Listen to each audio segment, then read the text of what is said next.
안녕하세요, 성도 여러분. 오늘도 온라인 수요 기도에 오신 여러분을 주님의 이름으로 환영합니다.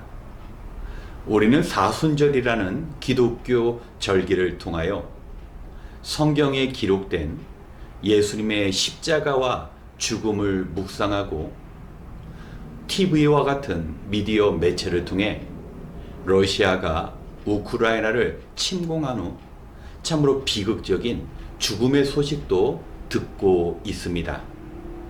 이런 것을 보면 죽음은 우리와 멀리 떨어져 있는 것처럼 느껴지지만 사실은 우리와 아주 가까이 있습니다. 세상 사람들에게 죽음은 그저 두려움의 대상일 수 있지만 우리 신앙인들에게는 그렇지 않습니다.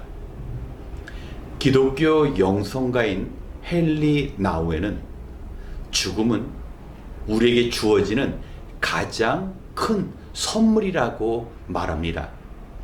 왜냐하면 죽음을 통하여 우리가 인생을 다시 살펴보며 죽음 앞에서 가치 있는 삶을 살아갈 수 있기 때문인 것입니다.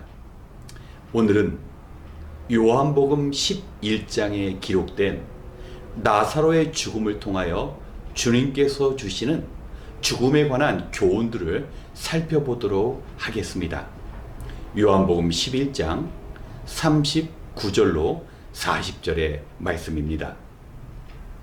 예수께서 가라사대 돌을 옮겨 놓으라 하시니 그 죽은 자의 누이 마르다가 가로되 주여 죽은 지가 나흘이 되었음에 벌써 냄새가 나나이다.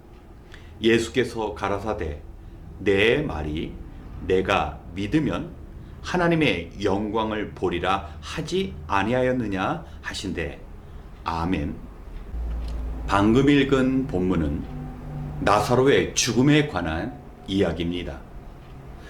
오라버니 나사로가 죽어가고 있을 때 동생 마르다는 예수님께서 오셔서 고쳐주시기를 간청했습니다.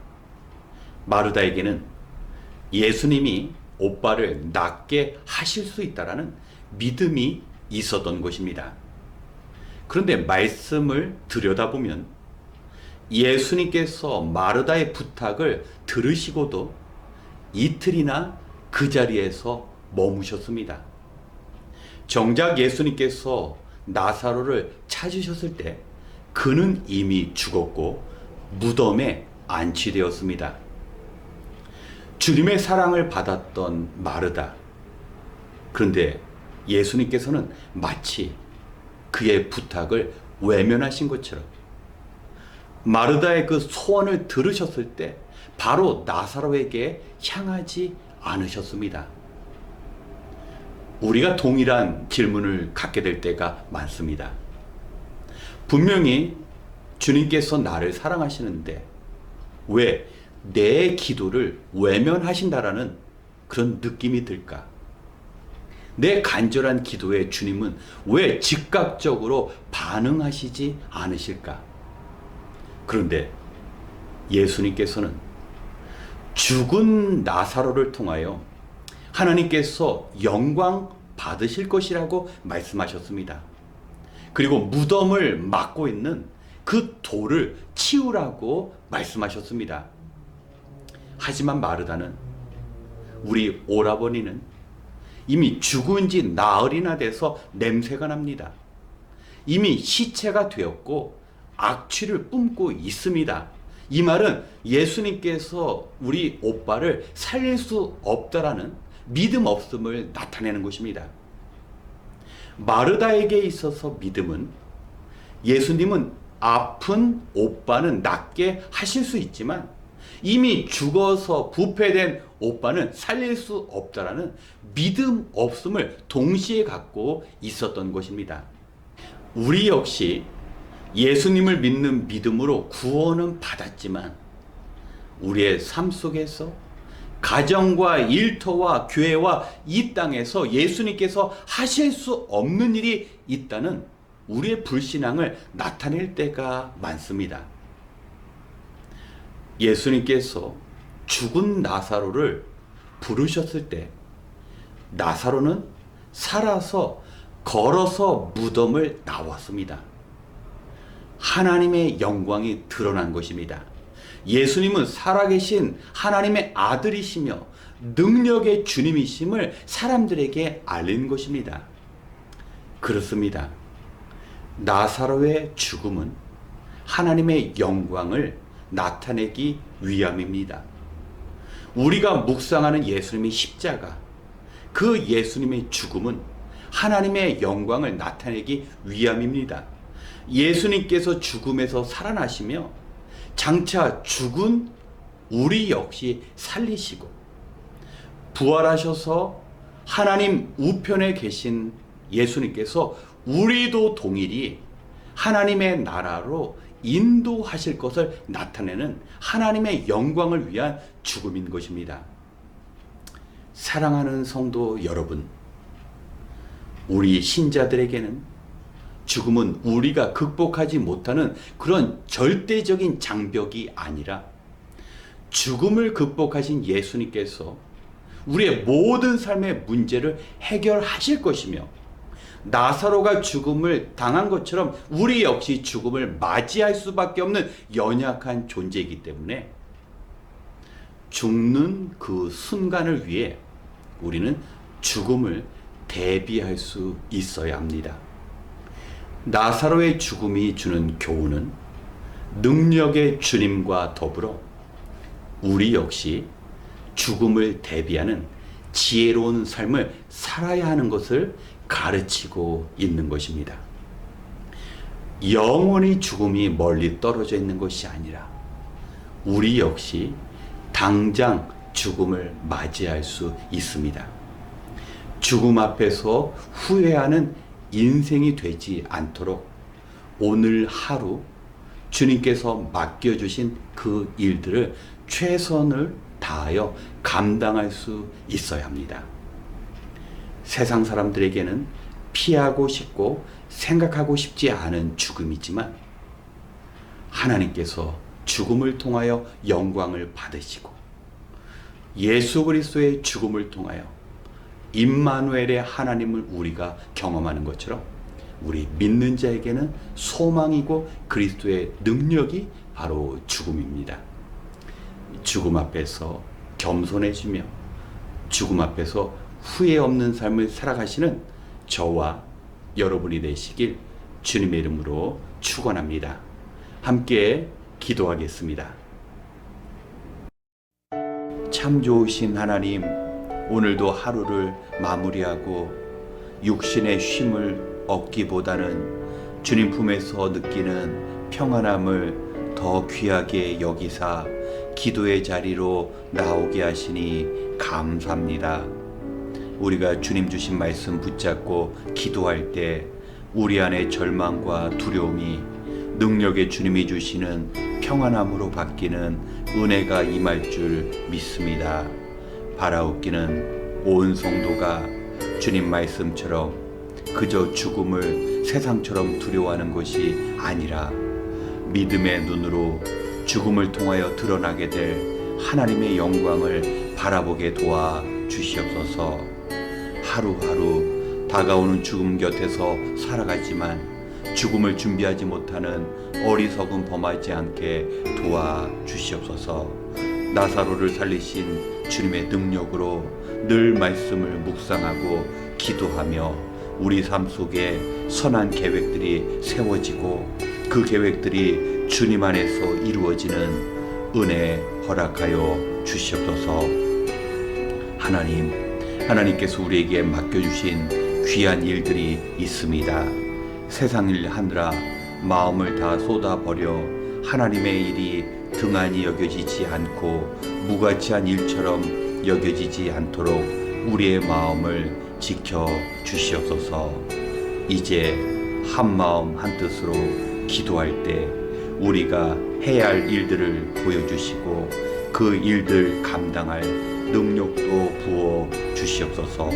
모든 은혜를 감사드리며 우리의 소망이 되시는 예수님의 이름으로 기도드렸습니다. 아멘. 먼저 우리 자신이 영의 눈으로 세상 너머의 천국을 바라볼 수 있도록 기도하기 원합니다. 우리는 성경을 통하여 세상의 미디어 매체를 통하여 수많은 죽음의 소식을 접합니다. 우리가 영으로 깨어 있다면 그러한 죽음 앞에 한없이 무기력한 존재임을 깨닫고 겸손해질 수밖에 없습니다. 그저 죽음을 두려워하는 것이 아니라 우리가 죽는 존재임을 인정하며 죽음 앞에 마음을 열고 겸손하게 살아갈 수 있습니다. 우리가 여유 있을 때만 기도하는 것이 아니라 십자가를 앞두고 주님이 기도하신 것처럼 시간과 삶을 들이며 주님처럼 기도하는 노력이 필요합니다. 이 시간 주님 앞에 기도함으로 주님께서 하나님의 뜻을 이루어 가신 것처럼 우리 역시 넉넉히 죽음을 대비하며 주님께서 맡겨주신 일들 감당할 수 있도록 우리 자신을 위하여 기도하겠습니다.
두 번째, 우리 교회를 위한 기도의 시간을 갖겠습니다.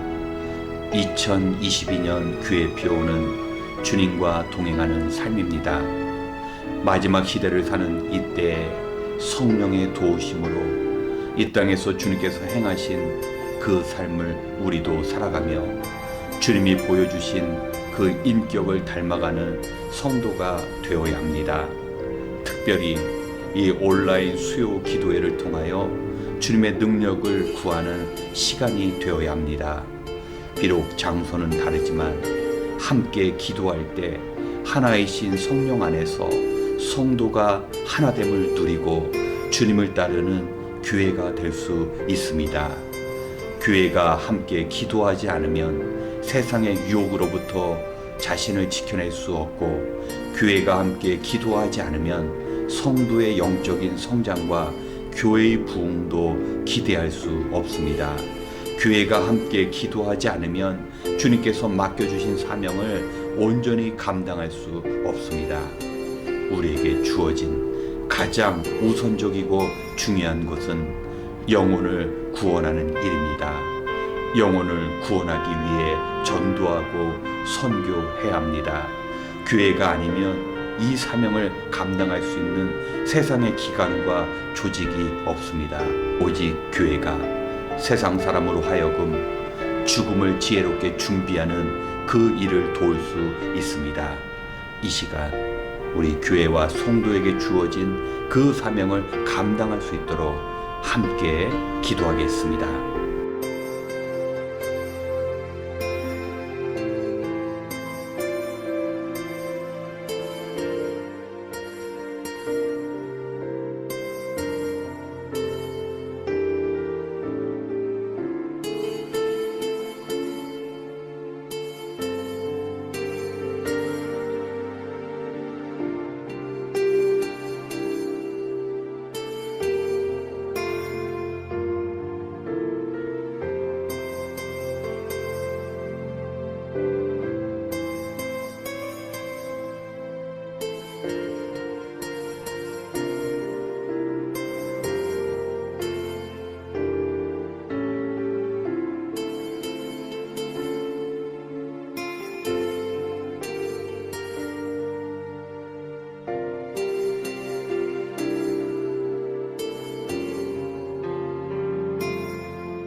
세 번째, 선교지와 선교사님을 위하여 기도하기 원합니다. 지금도 많은 어려움 가운데 사역하시고 생활하시는 이 땅의 선교사님과 선교단체가 있습니다. 선교사님들이 땅끝까지 복음을 증거하라는 그 사명을 감당할 수 있도록 우리가 기도로 도와야 합니다. 특별히 남아프리카의 아이들을 품는 남아공의 김현주 선교사님이 있습니다. 맡겨주신 아이들을 주님께로 인도하기 위해 주님의 열심으로 귀한 영혼들을 돌보고 있습니다. 선교사님과 더불어 섬기는 교사들 역시 아직도 코로나의 위험 속에서 벗어나지 못하고 있습니다. 건강 가운데 어린 영혼들을 온전히 주님께 인도하는 그 사명 감당할 수 있도록 기도 부탁드립니다. 그리고 모퉁이돌 선교회를 위해 기도하기 원합니다. 지난주 말씀을 전해주신 선교사님처럼 한평생 성경 번역에 생을 들이고 또한 목숨을 걸고 북녘의 동포들을 위하여 성경을 전하는 선교사님들이 있습니다. 이 사역을 위해 하나님의 크신 도우심이 필요합니다. 그렇기 때문에 우리가 기도해야 합니다. 하나님의 크신 인도하심과 특별한 보호하심 가운데 맡겨진 사명을 감당하시는 선교사님이 되실 수 있도록 함께 기도하겠습니다.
마지막으로 전쟁 중에 우크라이나를 위하여 기도하기 원합니다. 한 달 전만 해도 평화로웠던 그 땅이 지금은 고통과 죽음의 땅이 되었습니다. 특별히 어린아이들의 학교와 놀이터에 폭탄이 떨어지고 수많은 사람들이 사랑하는 가족과 함께 살던 이웃과 이별하는 아픔을 겪고 있습니다. 이 땅의 교회가 하나님께 간절히 기도할 때 우크라이나의 국민들의 그 눈물과 신음소리가 멈출 것입니다. 또한 많은 러시아 병사들 역시 희생자입니다. 자신의 뜻과 무관하게 비극적인 전쟁터로 끌려와 고통 가운데 죽어가고 있습니다. 하루빨리 전쟁이 멈추고 다시 예전의 시간으로 돌아가 사람들이 자유롭게 살아가며 하나님의 평화를 누리는 그 공간이 될 수 있도록 우크라이나를 위하여 기도하고 이어 개인 기도 시간을 갖겠습니다. 기도하겠습니다.